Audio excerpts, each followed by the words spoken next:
109 years since the ANC's formation. Is there much to celebrate? In its over 25 years in power, the party has been marred by corruption, something that President Cyril Ramaphosa acknowledges has weakened the ANC.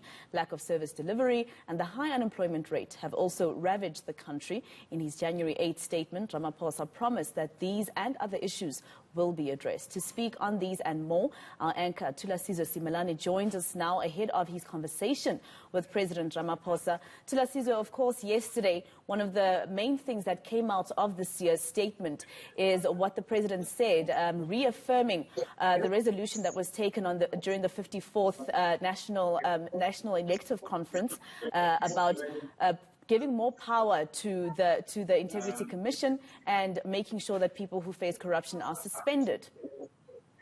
Yeah, absolutely, Masego. Almost quoting it verbatim, that 54th conference resolution from the NASREC conference of 2017. I mean, he almost repeated it word for word, which is interesting in its own way in that, I mean, it doesn't seem like there was anything really added, right? The resolution talks about people who are accused of being involved in corruption or charged with corruption should immediately account to the ANC's Integrity Commission. And failing to do that can lead to them being summarily suspended. And that's what President Cyril Ramaphosa, in his capacity as the ANC president, pretty much quoted in that NEC statement released by the National Executive Committee and delivered by President Ramaphosa on their behalf. And also reiterating that the Integrity Commission will be strengthened in terms of, its powers. This has to do with the concern that until recently and until now, really, all they could do is ask a member or a leader accused of being involved in corruption to account to them and basically make the recommendation that we recommend this member should step aside while facing these matters. And we saw that recently with the ANC Secretary General, Ace Magashule. But previously, of course, it goes back also in the days of former President Jacob Zuma, the Integrity Commission, having met with him, they made that recommendation and said, we believe you should step aside given the allegations you face. And he simply said, I will not be doing that. So the conference in 2017 said the Integrity Commission must be strengthened. What does that look like? As we speak right now, the ANC's top leadership, the national officials and the National Working Committee are meant to come up with guidelines to guide members and leaders on how exactly to implement and action this particular resolution of stepping aside when facing charges. Because people such as Ace Magashule, he had simply said that I will not step aside, only branches of the ANC will tell me to step aside. Now, if the ANC Secretary General has such a posture, you can imagine other people who are accused of crimes and being involved in crimes, what they will be saying, what their attitude is likely to be. And of course, the president today expecting and preparing for the tough questions that will come from the media for him to elaborate further on what he said last night, particularly with that situation with the ANC Secretary General, the first Secretary General in the ANC's history to face corruption charges and being called to court.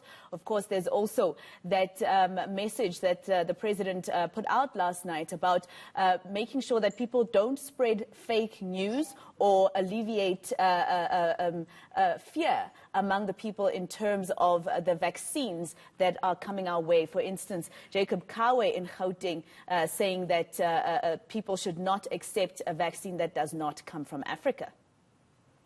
Yeah, so that's part of the plethora of issues that they are dealing with.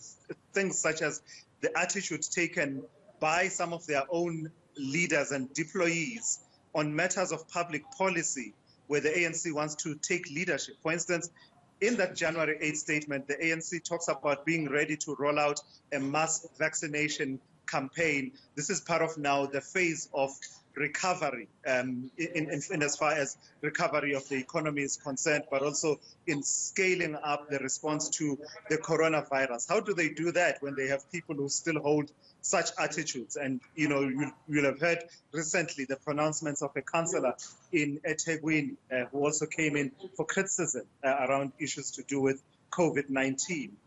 That's one of the issues, really. But it then comes back to that issue of what President Ramaphosa and the ANC National Executive Committee have been saying about the caliber of people that they deploy into leadership. This year is a key year, being the year of local government elections.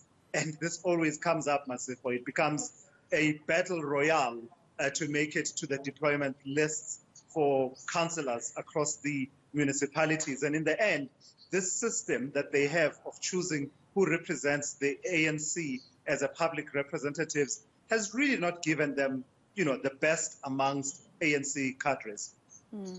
And of course, Tulas, it's also very important for the president to also speak to the media today, of course, through us, to the public, showing that he finds it more important to be president of the country than it is to be president of the ANC. That's the battle South Africa has found itself battling with in terms of ANC leadership since the previous administration. But of course, Tulas, there's also that aspect where South Africans don't trust the ANC. I mean, that was a positive announcement by the health minister this week, saying that vaccines will be arriving by the end of February. But a lot of people saying, well, it depends if there's any corruption. Yeah, absolutely. And I'm just turning around, Masego, so perhaps you can see in my background, the president, I expect, will be emerging from somewhere there any moment now. In fact, there he is, making his way to start that series of interviews with journalists. You were talking about accountability to South Africans via the media.